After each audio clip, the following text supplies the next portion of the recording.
நீங்க சொல்றப்ப இதுதான் அதோடைய சிம்டம்ஸ். பி ஃபாஸ்ட் அப்படின்னு சொல்லும் பொழுது அந்த முகத்துல ஏற்படுற ஒரு விஷயம். அதுக்கப்புறமா பாத்தீங்கன்னா உங்களுடைய கண்கள் இந்த மாதிரி நிறைய கூறுகள் இருக்கு.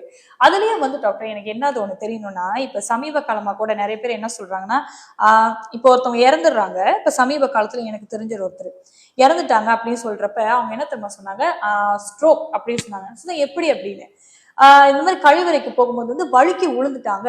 அதுல இருந்து அவங்க அந்த வழுக்கி விழுந்து அப்புறம் அந்த ஸ்ட்ரோக் அடிச்சிருச்சு அப்படின்ற ஒரு சொல்லுக்கு எப்படி டாக்டர் அது ஒரு சிம்டமா ஸ்டார்ட் பண்ணி ரொம்ப நாள் ப்ராசஸா இல்ல அது டக்குன்னு அந்த மாதிரி இஃபெக்ட் பண்ணிருமா? இது ஏதாவது அடைப்பு ஏற்பட்டாவோ இந்த வெடிப்பு ஏற்பட்டாவோ ஸ்ட்ரோக் உடனே கீழே விழுந்துடலாம். இந்த பேலன்ஸ் இல்லாம போய் கை செயல் இல்லாம போறதுனால கீழே விழுந்துடுறாங்க.